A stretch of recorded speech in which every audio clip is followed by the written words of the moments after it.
Assalamualaikum warahmatullahi wabarakatuh. Apa kabar pemirsa yang ada di rumah dan dimanapun Anda berada? Kita bertemu lagi di Ngobrol Sehat bersama dengan Agarilus. Dan sebelum kita lanjutkan ngobrol-ngobrol hari ini, saya ingatkan lagi untuk pemirsa dan pendengar ada di rumah untuk selalu kepoin Instagram dan TikTok kita di Agarilus Official, serta di Facebook serta YouTube di Agarilus Series. Dan juga untuk yang akan berkonsultasi bisa menghubungi nomor di 0822 3300 0047. Baik, saya Repastawa di sini sudah bersama dengan pakar praktisi kesehatan kita, ada apoteker. Halo Bu Mita. Halo. Ijo dan ijo ya? Ijo, royo. Ini kayak Agarilus ijo juga nih. Iya. Sehat ya Bu Mita ya? Alhamdulillah sehat. Alhamdulillah. Baik pemirsa. Dan kita mengenal seorang aktor dari Hollywood yang sudah terkenal, Bruce Willis, ya, ini mengalami kerusakan otak atau penyakit kerusakan otak, yaitu demensia. Dan kita akan bahas lebih lanjut bersama dengan Mbak Mita. Iya. Waduh Mbak Mita, ini kalau kita ngomong-ngomong nih, masalah penyakit kerusakan otak atau demensia. Ini kalau boleh tahu, pengertiannya apa sih Mbak? Demensia ya. Demensia berbagai literatur itu biasanya disebutkan kerusakan sel-sel saraf otak begitu ya. Okay. Jadi memang kerusakan sel saraf otak ini kalau demensia mungkin nanti tergantung saraf sebelah mana yang rusak ya. Ada yang otak bagian depan, otak bagian samping gitu ya. Mungkin tadi yang disebutkan seperti aktor Bruce Willis tadi ada tipe demensia frontotemporal ya. Jadi itu yang menyerang kerusakan sel sarafnya itu di bagian depan dan juga di bagian samping gitu. Seperti itu. Nah, biasanya kalau otak bagian depan lobus itu kan biasanya mengatur seperti koordinasi gerak gitu ya, kemampuan berpikir, kemampuan kognitif. Nah, tergantung kerusakannya. Kalau emang kerusakannya bagian depan biasanya nanti fungsi-fungsi itu yang akan terganggu seperti itu. Berarti ini walaupun sama-sama kerusakan otak tapi beda dengan stroke. Beda ya. Kalau stroke itu lebih ke kerusakan pembuluh darahnya. Pembuluh darahnya itu bisa karena tegang kemudian pecah ya, hemoragik, atau mungkin tersumbat aja karena ada sumbatan plak seperti itu. Walaupun sebenarnya akhirnya juga akan mempengaruhi aktivitas sehari-hari ya, tetapi itu berbeda. Gitu. Berarti penyakit ini memungkinkan penderita tuh maksudnya masih aktif, masih bisa bergerak. Kalau kita stroke itu kan tidur nggak bisa gerak. Iya mungkin ada yang mungkin kalau stroke mungkin yang terserang bagian otak koordinasi sebelah kanan yang terganggu sebelah kiri ya badannya seperti itu mungkin nggak bisa digerakkan gitu ya. Kalau demensia ini lebih kerusakan saraf otak. Jadi saraf itu seperti dia menerima rangsangan kemudian membaca rangsangan itu kemudian mengaplikasikannya dalam koordinasi gerak kan seperti itu. Itu sel saraf seperti itu. Jadi memang harus ada rangsangan. Kalau misalnya kerusakan berarti sel sarafnya itu bagian dendritnya nggak bisa menerima rangsangan. Jadi kayak misalnya memori lewat kayak gitu kita nggak bisa mencerna. Itu mungkin orang demensia atau seperti mengingat itu. Kembali susah. Iya seperti itu. Bedanya dengan pikun apa nih Mbak? Jadi kalau misalnya mungkin kalau di Indonesia lebih pikun gitu. Jadi memang kalau demensia memang banyak ya, ada jenisnya kayak seperti demensia Alzheimer ya, mungkin orang. Kita kenal Alzheimer. Ya Alzheimer itu sebenarnya bagian dari jenis-jenis demensia begitu ya. Kemudian kalau itu, si Bruce Willis ini tadi apa jenisnya? Frontotemporal ya.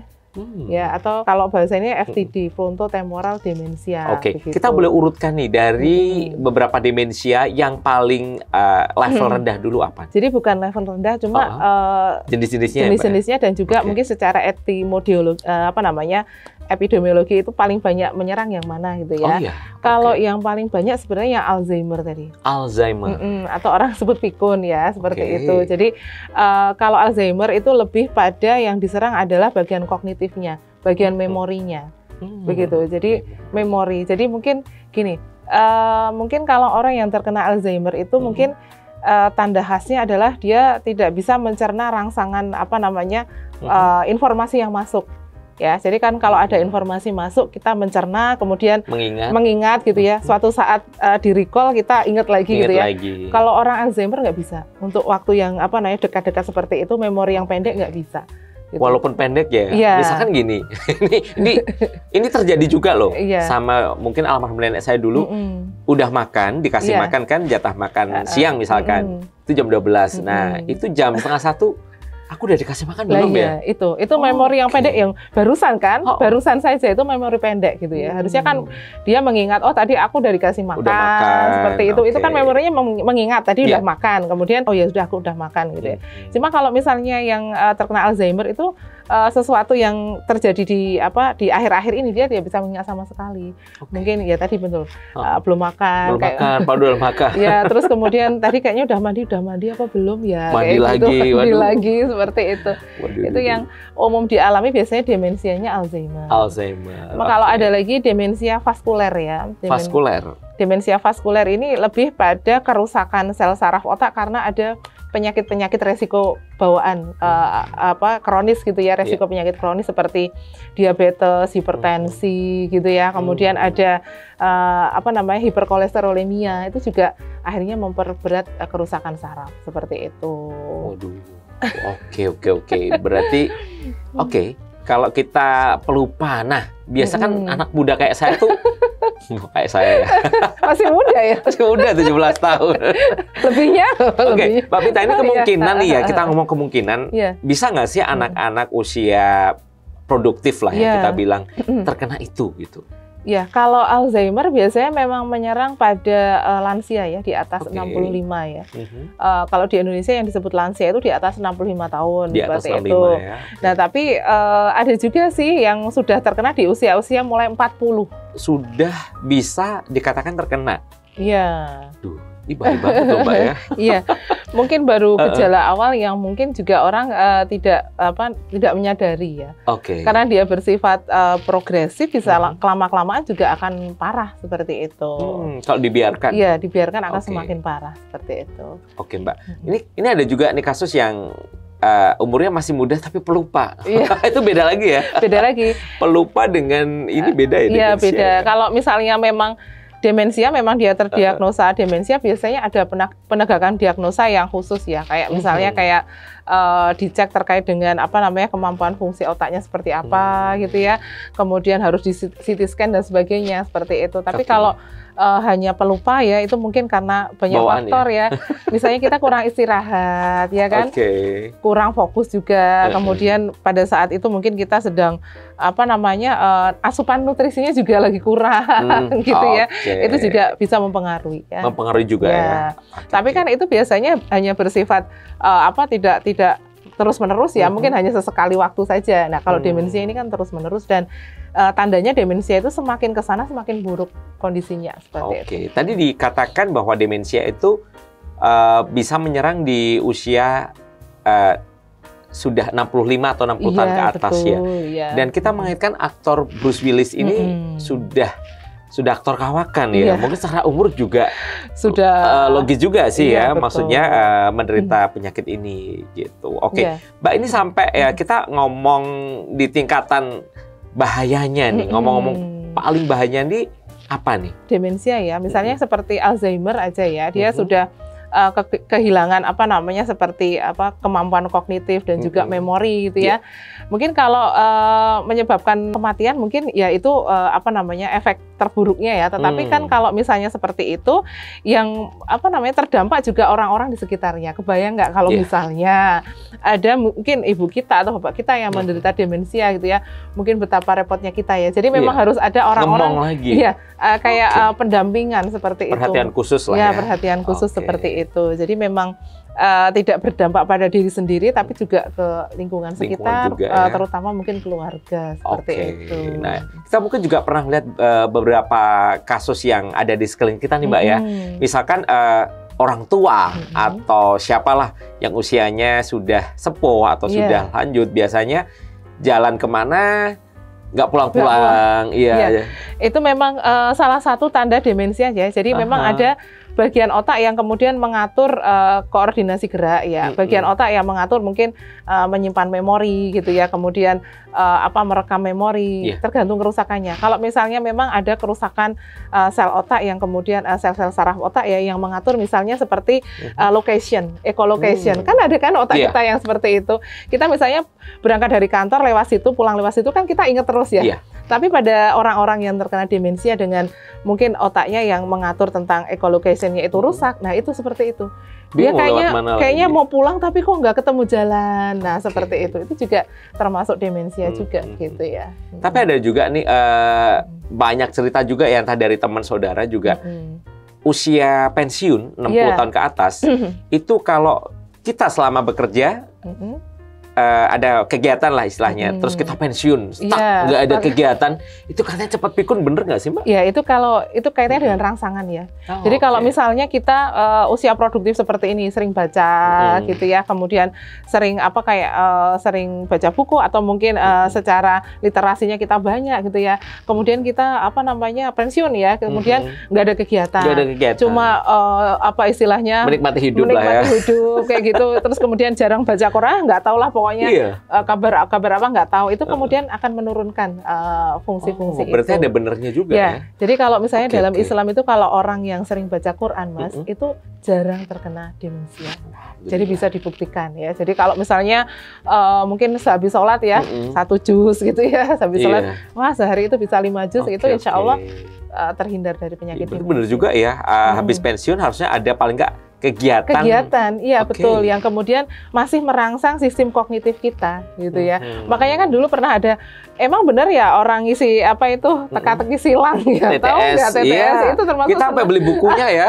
Itu termasuk senam otak, ternyata betul ya. Tapi sekarang udah nggak ada loh Mbak buku itu. Nah ini dia juga nih buat pemirsa yang ada dimanapun ya, di rumah atau dimanapun, teka-teki silang itu juga olahraga otak. Iya, olahraga otak. Jadi kayak otak itu kayak kemudian terpacu untuk kemudian terus beregenerasi ya, seperti mikir itu. Gitulah ya. Jadi gini, kalau otak nggak digunakan, ada penelitian, kalau otak nggak digunakan itu ternyata mengalami atrofi atau pengecilan. Akhirnya terjadi penyakit Alzheimer. Nah, seperti itu. Jadi untuk kita mungkin sedikit ya, kita sering baca koran, baca Al-Quran kalau yang bagi yang muslim itu ya, luar biasa seperti itu. Yang suka baca novel lah, lah ya, itu sebenarnya merangsang otak untuk selalu kemudian memberikan rangsangan biar sistem sarafnya selalu sehat seperti itu. Keren. Tapi ini Mbak, pertanyaannya agak lucu, agak unik nih. Kalau orang punya utang terus lupa, itu termasuk Alzheimer bukan? Punya utang lupa. Itu nek basa Jawa ngelali ya. Ngelali ya. Oke, Pak Mirsa. Waduh, ini seru banget ya Mbak Mita ya. Kita ingatkan sekali lagi buat pemirsa yang ada di rumah untuk selalu join di Instagram dan juga di TikTok kita di Agarlus Official, dan juga di Facebook serta YouTube di Agarlus Series. Dan acara ini disiarkan langsung oleh 40 radio Mutiara Berlian di seluruh Indonesia. Di wilayah Jawa, Lampung, Kalimantan, dan seluruh Indonesia kita siarkan secara langsung tentunya. Mbak Mita, kalau kita berbicara tentang nutrisi makanan yang bagus untuk kesehatan otak, ini apa aja sih Mbak? Ya, jadi kalau misalnya kita lihat ya, otak ya, pernah makan otak sapi, pernah ya? Aduh, biasa udah dibungkus tuh nggak kelihatan. Itu kan biasanya banyak lemaknya ya. Iya. Begitupun dengan otak kita sebenarnya, dia tersusun atas lemak ya, dan lemak itu kan memang mudah teroksidasi, tapi subhanallah dia itu selalu terregenerasi, kemudian jadi sel otak yang sudah mati biasanya akan terregenerasi, itu terus ya, sepanjang ada asupan lemak baik. Nah ini ceritanya begitu, dan juga protein. Nah jadi sebenarnya otak kita juga sel-selnya juga mengalami kayak degenerasi, artinya ada yang mati, tapi juga ada yang kemudian muncul lagi seperti itu, asalkan ada asupan yang baik atau nutrisi yang baik untuk itu tadi, untuk regenerasi. Ya, tentu saja ada zat yang namanya omega 3 gitu ya. Kemudian ada lemak baik gitu ya. Ada protein ya, seperti itu, ada kolin ya, mungkin pernah dengar ya seperti itu. Nah, paling banyak sebenarnya kayak omega 3, protein, lemak baik itu sudah 3, itu sebenarnya sudah bagus untuk kemudian kita mencegah dari kerusakan sel-sel saraf otak gitu ya. Jadi pastikan nutrisi kita itu ada protein, lemak baik, omega 3. Itu sebenarnya sudah cukup ya untuk kita di masa tua gitu ya.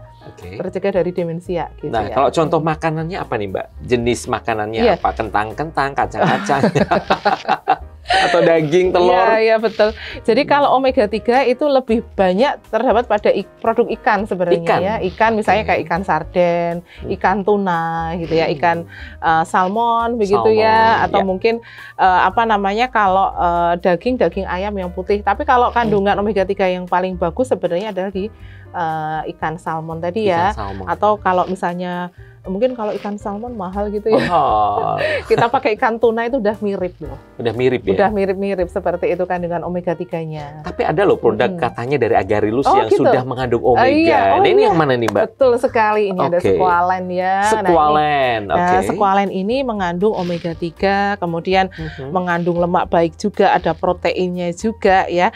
Ini bagus banget dikonsumsi 3 kali sehari, 1 kapsul untuk mencegah demensia. Jadi bagi yang nggak pengen terkena demensia nih di usia tua nanti atau muda ini juga ya, ini harus mengkonsumsi squalane 3 kali sehari 1 kapsul, Mas Arya. Oke, 3 kali 1 kapsul ya? Ya, untuk pencegahan seperti itu. Tapi kalau memang saat ini mungkin ada saudara kita atau mungkin apa namanya ayah ibu kita mungkin terkena demensia di usia yang sudah lanjut ya, bisa dikonsumsi 3 kali sehari 2 kapsul. 2 kapsul. Ini dosisnya lebih ditambah ya. Betul. Oke, Mbak. Nah, biasanya kan ada kombinasi nih beberapa produk dari Agarilus.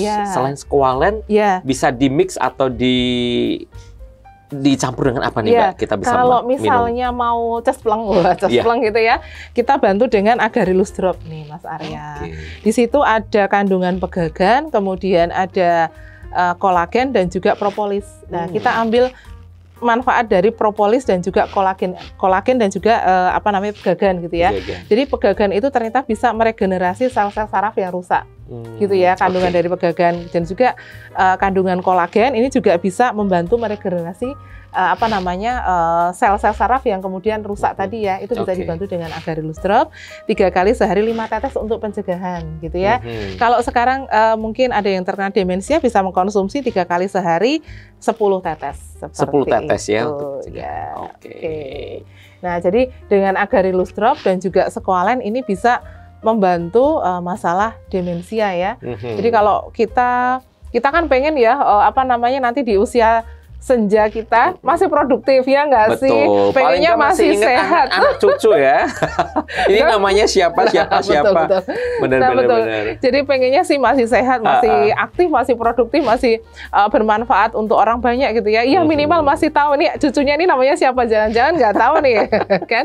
Seperti itu. Jadi bisa dikonsumsi Agarilus Drop dan juga squalane bisa kemudian membantu mencegah penyakit demensia seperti itu.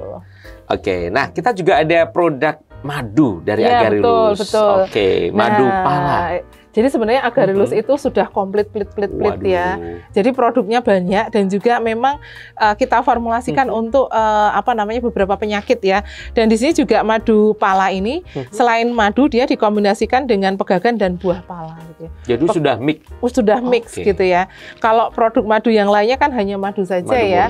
Nah, ini di mix dengan pegagan dan juga buah pala gitu ya. Pegagan tadi saya sebutkan bisa meregenerasi sel-sel otak yang rusak gitu ya.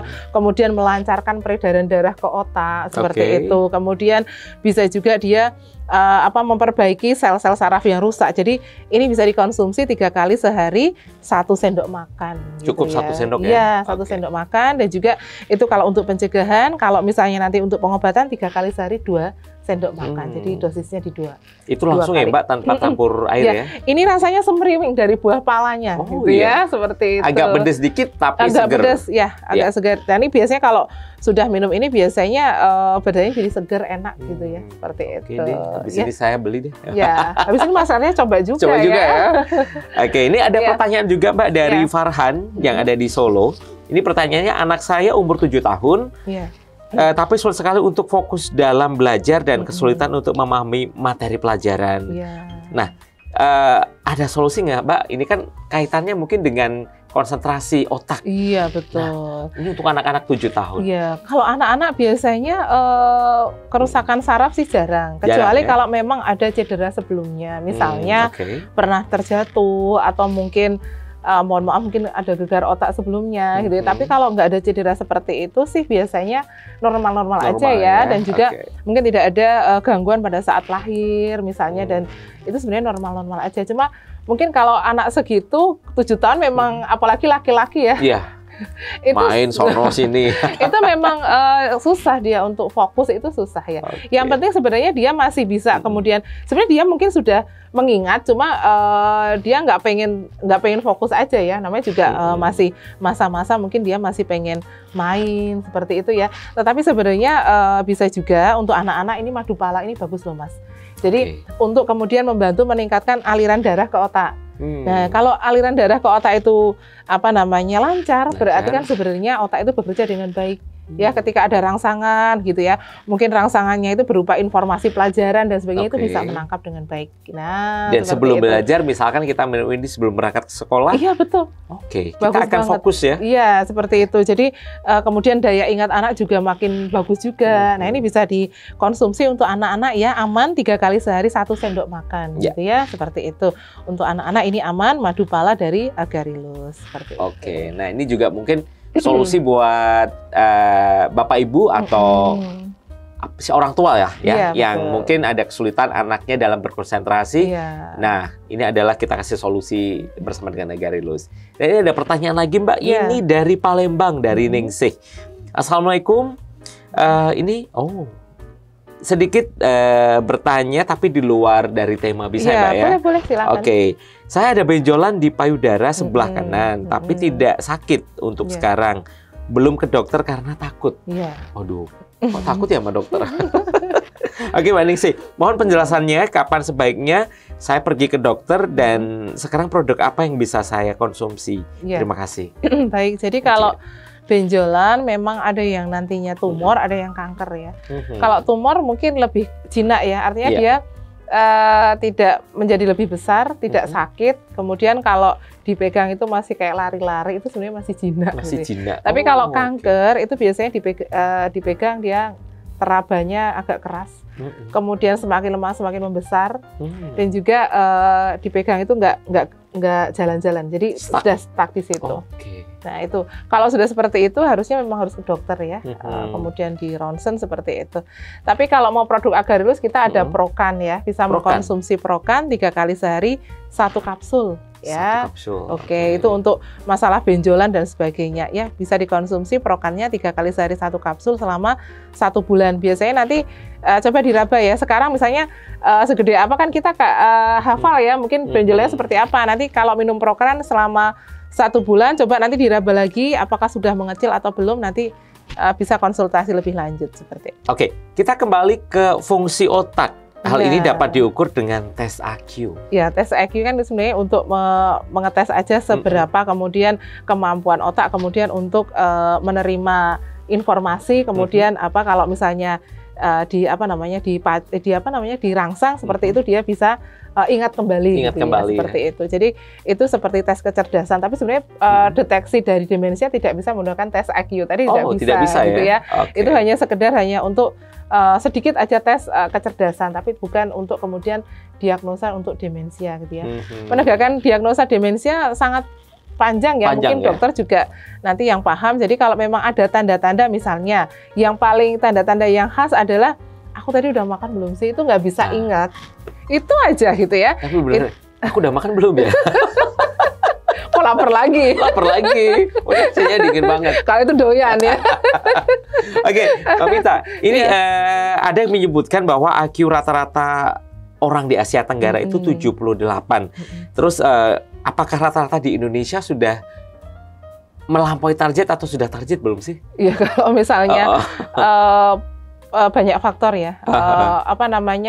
Tingkat kecerdasan itu kan juga kaitannya dengan status gizi seseorang, ya kan, kondisi ekonomi, banyak faktor. Jadi ya. Kalau misalnya mau bilang rata-rata tidak bisa karena itu banyak faktor, terutama yaitu kondisi ekonomi dan juga status gizi seperti itu, kondisi lingkungan. Bahkan itu bisa jadi yang kurang gizi stunting. Iya, kalau misalnya ya di negara yang suka makan ikan itu ya, Jepang itu IQ-nya agak tinggi tuh, karena kebiasaan untuk makan produk ikan itu ternyata besar. Ternyata ikan itu kan banyak mengandung omega 3 yang bisa kemudian membuat sel-sel otak menjadi sehat. Nah itu bisa. Jadi tolak ukurnya kan banyak ya. Kalau di sana mungkin status gizinya terpenuhi dengan baik. Nah kalau orang Indonesia makanya ya mungkin tempe gitu ya, mungkin itu ya mungkin agak-agak gitu ya. Nah jadi, sekarang harus gemar makan ikan ya? Iya, gemar makan ikan. Makanya kan sekarang Indonesia lagi digerakkan tuh ya, gemar makan ikan gitu ya. Walaupun tempe juga bagus, tetapi juga harus porsinya seimbang seperti itu ya. Harus ada protein yang masuk ya, yang dari hewani gitu ya. Siap. Mbak, tadi kan saya sebut bisa mengarah ke stunting. Iya. Nah, ini sekali juga produk dari Agarilus bisa untuk mencegah stunting ya? Oke. Jadi kalau misalnya ini ya, kalau suplemen tetap saya merekomendasikan Squalene ini ya. 3 kali sehari 1 kapsul untuk mencegah stunting tadi ya. Mungkin pada anak-anak yang kemudian status gizinya sekarang sedang tidak baik gitu ya. Kemudian bisa mengkonsumsi Squalene 3 kali sehari 1 kapsul. Ini bisa dibuka ya karena soft kapsul. Jadi kalau misalnya tidak bisa menelan, bisa dibuka kemudian diambil isinya tuh, diminum isinya gitu ya. Tidak pahit ya? Tidak pahit. Cuma agak sedikit getar, nanti langsung diminum air putih, nanti langsung hilang gitu. Mbak Mita, kita kembali ke makanan tadi deh. Karena banyak ya orang-orang di Indonesia atau di sekitar kita yang mungkin butuh pemahaman makanan yang mengandung gizi atau tepat untuk apa ya istilahnya mencegah dari demensia ini. Kalau tadi dikatakan ikan. Nah, selain ikan apa nih, Mbak? Iya, tadi belum saya sempat sampaikan bahwa laki-laki dan perempuan ternyata faktor resiko atau mungkin potensi beresiko demensia itu terjadi pada perempuan. Jadi Mas Arya tenang aja. Gitu ya. Kenapa, Mbak? Mungkin karena perempuan ini ya, kalau cewek kan tipenya mikir gitu ya. Jadi kalau perempuan itu lebih multitasking kan, jadi dia mungkin lebih cenderung untuk stres ya nggak sih? Perempuan itu seperti itu. Kalau laki-laki kan santai, yang kerjain cuma satu itu aja gitu ya. Tapi kalau perempuan ya masak ya gini. Nah, semuanya mungkin itu dikerjain dalam satu waktu, dan itu membuat dia kayak stres gitu ya. Dan itu juga faktor resiko dari demensia. Kemudian terkait dengan ini kesempatan hidup ya. Jadi ternyata kalau di rata-rata umur dari perempuan itu lebih panjang dari umur laki-laki. Mungkin untuk yang mencapai 65 tahun itu lebih banyak perempuan. Tadi kalau faktornya kan umur ya di atas 65 tahun terkena demensia. Itu rata-rata terjadi pada wanita. Malahan. Nah, karena kaitannya dengan umur ya, itu lebih kalau dari faktor umur mungkin lebih panjang yang wanita ya, yang mencapai 65 tahun. Walaupun ada juga sih yang laki-laki, tapi lebih banyak yang perempuan seperti itu. Nah, kemudian untuk makanan yang harus kita konsumsi untuk kemudian kita terhindar dari demensia, sebenarnya biasa aja makanannya, porsinya juga porsi yang seimbang ya. Artinya pastinya ada kalori, ada protein, ada lemak, seperti itu. Tapi harus ada tambahan vitamin yang memang untuk otak kita gitu ya. Orang Indonesia itu 80% itu makanan bersifat rekreasional. Jadi hanya untuk seneng, enak di lidah gitu ya. Tapi nggak enak di otak, ya nggak sih? Jadi tidak mempertimbangkan kandungan ininya. Ya, harusnya dibalik tuh. 80% harus bermanfaat untuk otak, 10% rekreasional. Jadi harusnya kita 80% dari porsi makan kita itu harus bermanfaat untuk otak kita. Yang sisanya ya cemilan lah gitulah ya. Tapi kadang kita berbalik ya. Mungkin yang lebih besar porsinya yang rekreasional, kuliner ya untuk lidah kita gitu ya. Hanya kita kadang sadar harusnya makan yang gini itu cuma 10% gitu ya. Nah, tapi kita kadang saat ini banyak sekali yang muncul ini, Mbak, catering dengan makanan sehat. Nah, itu sudah banyak sekarang. Dan jujur rasanya kan tidak seenak masakan biasanya. Betul. Itu juga karena faktor itu juga ya, Mbak? Iya. Jadi itu sekarang sudah banyak muncul seperti itu ya. Sebenarnya bagus juga. Jadi memang mereka memasaknya mungkin tanpa MSG gitu ya. Kemudian dimasaknya mungkin nggak pakai minyak kelapa tapi pakai minyak zaitun, kan mungkin rasanya beda gitu ya. Tapi lebih sehat ya seperti itu. Jadi memang kadang kita makan itu kalau semakin nggak enak ya, itu sebenarnya semakin sehat. Nah, dan juga kalau kita makan pengolahannya jangan terlalu banyak ya. Jadi kalau kita makan itu Kalau bisa kita masih bisa melihat asli makanannya itu, misalnya kentang. Kentang. Gitu ya. Kentang ya udah direbus aja gitu ya. Oke. Kan kita masih lihat wujud kentangnya. Itu lebih sehat daripada kita makan keripik kentang udah nggak kelihatan wujudnya kan seperti itu. Misalnya seperti itu. Jadi kalau makanan sehat itu sebenarnya gampang kok. Apa sih makanan sehat? Gampang. Pokoknya bentuk aslinya itu masih terlihat. Masih itu terlihat ya. Pasti sehat. Gitu. Tapi kalau semakin diolah ya misalnya ayam sehat nggak sih? Sehat kalau dia masih ada bentuknya. Ini bentuk misalnya kayak daging ayam kan kelihatan ya. Tapi kalau sudah dalam bentuk olahan, nugget gitu ya. Kemudian, sosis. Nah itu kan sudah nggak kelihatan lagi itu. Nah gitu. Sebenarnya cara membedakannya seperti itu. Jadi semakin dia masih ada bentuk aslinya itu masih sehat sih. Masih sehat ya. Oke. Kita konsumsi gitu. Mungkin nilai gizi dan kandungannya lebih bagus ya Mbak ya. Betul daripada yang sudah diolah. Iya, betul. Oke. Baik, tadi makanan ya. Oke, berarti untuk kesehatan otak sekarang kita ke buah nih. Iya. Nah, tadi kan ada ikan, ada makanan. Nah, sekarang ke buahnya. Iya. Apa nih, Mbak? Jadi kalau misalnya kita pengen tadi ya otak itu harus ada protein, kemudian lemak baik, kemudian ada omega 3 gitu ya. Nah, buah yang mengandung lemak baik ya alpukat. Oh, alpukat itu bagus ya. Untung saya beli tadi. Nanti di jus pakai susu enak tuh. Waduh. Oke. Alpukat bagus ya, Mbak ya? Alpukat ya, kemudian ada selenium itu ada di buah pisang juga ada. Jadi alpukat sama pisang itu bagus untuk kesehatan otak ya. Di samping juga misalnya kayak protein itu tidak harus sih melulu protein hewani, bisa nabati, misalnya kayak kacang almond boleh ya, kacang hijau boleh, kacang merah boleh, seperti itu. Kalau lemak kita pilih lemak baik ya. Jadi lemak baik itu berpotensi menjadi kolesterol baik yang kemudian menjadi nutrisi tuh untuk otak kita. Apa tuh contohnya? Ikan. Ya. Kemudian ada juga kalau misalnya minyak zaitun ya. Kalau agarelus ya produk sekualen kembali lagi ya. Ya, kita juga ingatkan sekali lagi nih, mungkin ada pemirsa yang baru saja bergabung, kita akan merimin again review lagi ya. Ini produk agarelus yang mengandung lemak baik ini adalah sekualen gitu ya. Walaupun memang saya sarankan makannya tetap makan dengan porsi seimbang, nggak kemudian udahlah aku nggak usah makan, minum sekualen aja juga nggak boleh seperti itu. Jadi intinya harus imbang. Jadi makan juga harus sesuai porsi, misalnya ada nasi ya, ada buah, ada sayur, ada lemak, ada protein ditambah dengan sekualen. Jadi 4 sehat 5 sempurna plus sekualen. Gitu. Selain sekualen ini ada madu pala. Ya, kalau madu pala ini tadi sudah kita bahas. Jadi ini bagus juga untuk anak-anak usia sekolah, Mas Arya. Ya, jadi kadang anak-anak ini sering sekali kemudian saat ini mungkin sering main gadget ya. Mungkin secara literasi juga anak-anak sekarang juga kurang ya, seperti itu, kurang fokus juga, beda dengan kita dulu ya. Mungkin kalau kita dulu suruh belajar.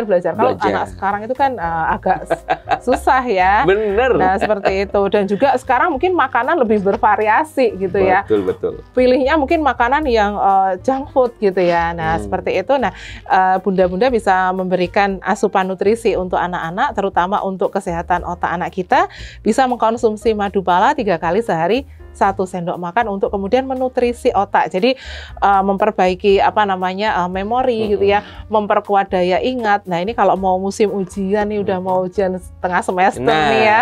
Nah, ini madu pala bisa dikonsumsi untuk anak-anak kita ya, 3 kali sehari 1 sendok makan. Seperti itu. Aduh, sangat membantu sekali ya. Betul. Ada lagi, Mbak?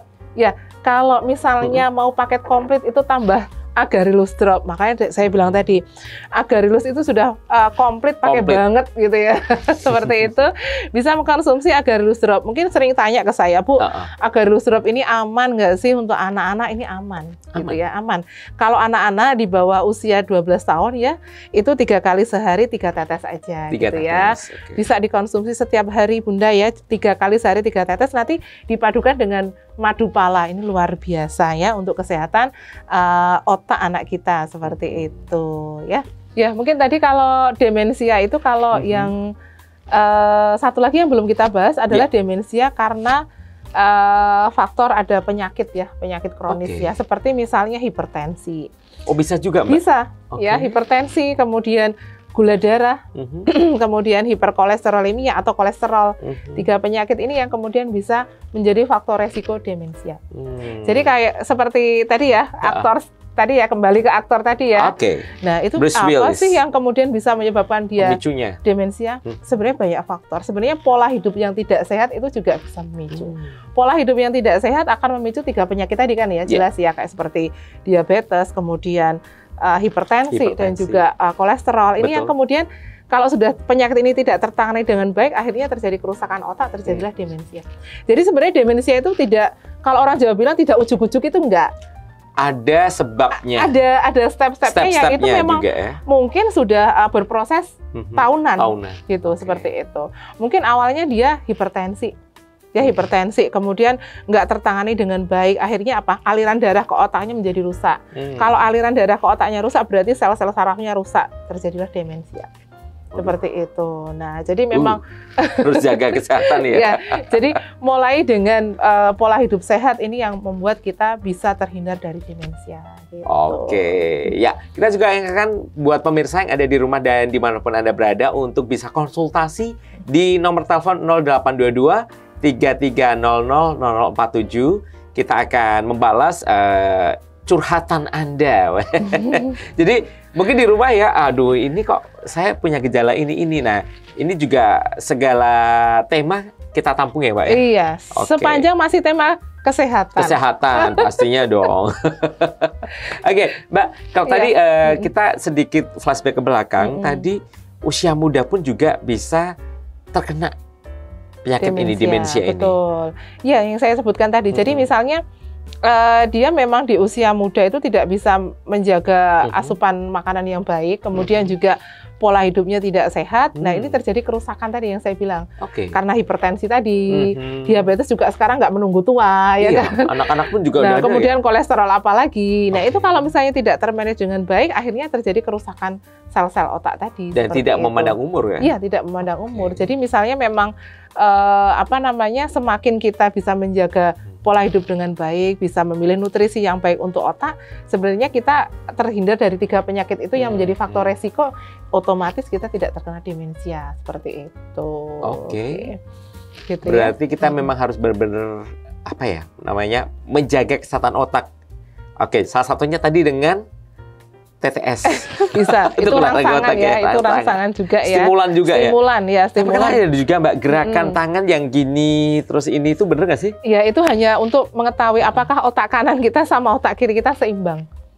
Seperti itu. Emang harusnya seimbang ya? Iya. Jadi kalau misalnya orang yang sering bekerja dengan angka, misalnya kayak akuntan, itu kan sering menggunakan otak yang kiri. Nah, mas-mas yang studio ini kan sering menggunakan otak kanan karena berkreasi gitu ya, dengan imajinasi. Itu harusnya memang harus seimbang, balance gitu ya. Tapi ngaruh nggak sih Mbak? Ini mungkin di luar tema ya. Pekerja seni atau kita bisalah yang kerjaannya tidak dengan hubungan dengan angka gitu. Itu secara pembawaan beda kali ya? Ya, bisa jadi. Karena kan pembawaan itu kaitannya dengan hal-hal yang sering kita lakukan setiap hari kan. Jadi kemudian pembawaan gitu ya. Terbawa. Jadi memang harus seimbang ya. Jadi misalnya gini, dulu dosen saya pernah bilang gini ya. Kalau apoteker itu kan ya mungkin profesi saya apoteker ya. Itu kan orangnya mungkin serius ya karena hubungannya dengan resep, obat, ngitung dosis gitu ya. Sesekali lah kalian sempatkan untuk healing, rekreasi ke mana? Ke gunung sana biar kalian itu juga otak kanan sama otak kiri seimbang. Itu kata dosen saya dulu. Tapi ternyata memang betul ya. Jadi memang seperti itu ya. Jadi mungkin orang-orang yang bekerjanya terlalu serius itu memang butuh satu rekreasi mungkin biar menyeimbangkan antara otak kanan dan otak kiri. Tapi misalkan saya sendiri nih, kerjaan kan nggak serius ya, tapi gaji serius, insya Allah. Nah, itu butuh gimana nih? Gitu ya. Jadi sebenarnya gini, membaca itu juga mengaktifkan otak kiri. Hobi membaca. Ya, jadi mulai dari sekarang mungkin aku pengen nih otakku seimbang antara kerja otak kanan sama otak kiri. Ya udah kita sering baca aja gitu. Baca apa saja. Kalau suka baca novel silahkan gitu ya. Jadi orang yang biasanya suka membaca gitu ya, itu Kan memang ada penelitian ya, orang yang suka membaca itu biasanya akan terhindar kepikunan 30% di usia tua. 30% akan Lumayan terhindar ya, tuh, lumayan ya. loh. Karena kalau mendekati sudah usia 40 gitu ya, otak kita itu akan terkurangi kapasitasnya 0,5 sampai 1% per tahun. Wow. Di usia 40, dibayangin aja, Berarti per tahun 0,5 sampai 1% per tahun. ya? Makanya. Tapi kalau misalnya kita sering ada stimulasi ya baca, kemudian nutrisi otak juga terpenuhi, pola hidupnya sehat, insya Allah. Mungkin usia 90 saya juga masih lihat usia 90 masih sehat, masih ingat. Iya.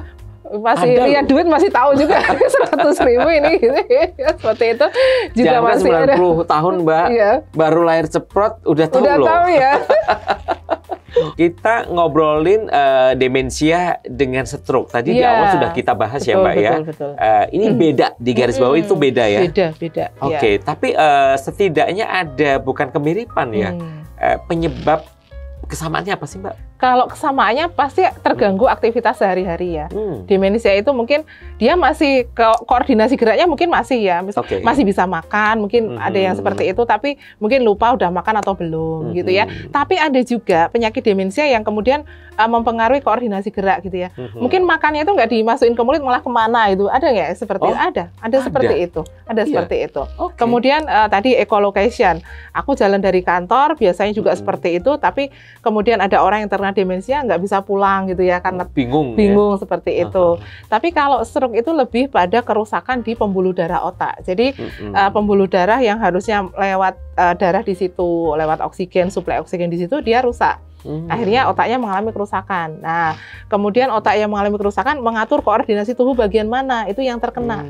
Itu benar-benar tidak bisa digerakkan sama sekali. Bedanya itu. Oke, kalau orang stroke tuh apa masih bisa mengingat daya ingat? Kalau misalnya yang rusak itu di daerah yang kaitannya dengan memori mungkin bisa lupa. Oh, ya, tergantung kerusakannya, ya? Tergantung kerusakannya seperti itu. Tapi awalnya kan beda ya. Kalau stroke awalnya penyumbatan, bisa penyumbatan di pembuluh darah otak, bisa pecah pembuluh darah otak karena banyak tekanan di situ, karena tekanan di situ terlalu tinggi seperti itu. Oke, nah kita kembali ke demensia tadi. Ini benar-benar penyakit murni atau dari pola hidup lama atau kebiasaan yang buruk, atau memang ada faktor genetik Mbak atau turunan? Kalau faktor genetik itu rata-rata penyakit 10-15%, pol-polnya 15%. Tapi yang sisanya itu bisa jadi faktor gaya hidup yang saya sebutkan tadi gitu ya. Banyak faktor, tapi yang kalau genetik hanya 10-15%.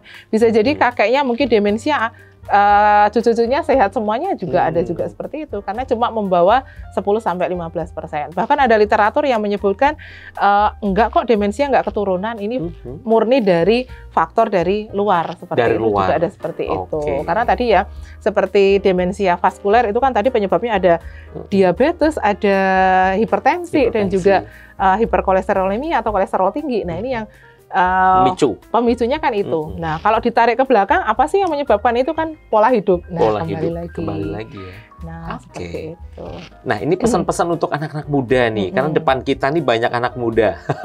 Anak-anak yang masih produktif ya. Karena gini, kebiasaan kita sendiri aja deh, anak-anak muda suka nongkrong, suka mungkin makanan kurang diperhatikan ya, artinya asal enak, asal sekarang kalau kita minum apa itu makanan apa, wasin, manis itu kan bahannya kita nggak tahu. Iya, betul. Itu juga mempercepat nggak sih Mbak artinya? Iya, artinya itu memperbesar resiko. Memperbesar resiko ya. Tadi yang saya sampaikan, misalnya sekarang ya angka penyakit diabetes yang dulu mungkin dialami oleh orang 50 tahun ke atas, mungkin sekarang anak-anak dewasa usia 35, 30 itu udah terserang diabetes juga banyak. Bahkan anak-anak loh, kemarin saya baca di berita. Iya, bayangin aja anak-anak mungkin jajanannya di sekolah, jajan es gitu ya. Permennya tiap hari. Nah, seperti itu. Nah, memang akhirnya apa yang kita makan itu sebenarnya memang menggambarkan bagaimana kemudian kondisi kita saat ini seperti itu. Tapi ya seperti tadi kita bahas ya, mungkin kita akan beralih ke pola makan sehat tadi. Iya, betul. Tadi yang sudah saya sampaikan ya. Sekarang kita balik ya, yang 80% itu sehat untuk badan sehat kita. Untuk badan. 10% itu makanan rekreasional. Jadi 80% itu makanan yang betul-betul dibutuhkan oleh tubuh kita. 10%-nya aja seblak lah, boba gitu ya mungkin gitu ya. Gitu itu kan rekreasional hanya untuk lidah aja gitu ya. Emang nggak boleh-boleh gitu, boleh-boleh aja. Cuma porsinya dikit aja gitu ya. Dikurangi lah ya. Oke. Jadi saya berpikir 80% untuk makanan sehat, yang 20% untuk rekreasional. Ya. Oke, berarti gini, saya punya ide nih ya. Jadi makanan yang sehat tadi secara packagingnya mungkin kita akan packaging lebih bagus. Iya, bisa jadi. Atau lebih menarik gitu. Bisa jadi. Tapi sekarang ini sudah banyak orang yang aware tentang makanan ya. Apalagi misalnya seperti sekarang ya, ibu-ibu gitu ya. Kalau dibilang, ih kamu gendut banget sih Bu gitu. Kayaknya sudah bingung gitu ya. Habis itu cari-cari gimana diet, makanan sehat. Sebenarnya sekarang ini aware-nya sudah masalah, walaupun nggak apa-apa sih pertamanya masalah physically penampakan aku pengen langsing, tapi nggak apa-apa, sehatnya bonus ya, nggak apa-apa gitu ya, sehatnya bonus ya. Gitu, olahraganya gitu. Sekarang sudah seperti itu. Jadi memang sudah banyak mungkin tadi disampaikan catering yang sehat. Ya mungkin yang mungkin diolah tidak dengan menggunakan penyedap rasa, mungkin juga minyaknya minyak yang lemak baik, itu juga sudah banyak sekali. Jadi dan ini juga pelajaran juga buat ibu-ibu yang ada dimanapun ya. Iya, betul. Nah, kalau masak bisa mengurangi garamnya, mecinnya, ya kan? Betul. Iya. Intinya kalau kita masak itu gimana caranya yang kita masak, olahannya itu bentuknya masih seperti bentuk aslinya. Ikan ya masih ikan, bukan olahan ikan, gitu ya. Ayam masih ayam, bukan olahan ayam, gitu ya. Kalau bakso kan sapi, Bu. Nah, memang itu akhirnya olahan juga. Pokoknya sesuatu yang olahan itu biasanya nilai gizinya semakin turun. Nah, kalau misalnya makanannya itu masih kelihatan aslinya, nilai gizinya masih bagus. Gitu. Berarti saya harus beli ayam asli. Ayam asli, jangan ayam-ayaman ya. Oke, Mbak Mita, terima kasih sekali hari ini kayaknya kita cuma bercanda-bercanda aja ya rasanya. Iya, sambil kita nyapa pemirsa yang ada di seluruh Indonesia. Pokoknya jangan lupa selalu ikuti kita di Instagram dan TikTok di Agarilus Official, dan juga Facebook dan juga YouTube di Agarilus Series. Dan juga kita buka nomor konsultasi di 0822 33000047 untuk pemirsa dan pendengar yang akan curhat, berkonsultasi bersama dengan kita. Oke, Mbak Mita, thank you. Terima kasih untuk hari ini. Dan pemirsa ada di rumah, terima kasih waktunya. Kita sudah ngobrol-ngobrol bareng ya, Mbak ya? Iya. Oke, bersama dengan Agarilus, tetap jaga kesehatan untuk kita semuanya. Saya Ara Prastawa. Saya Mita Aninjaya. Halo, sampai jumpa.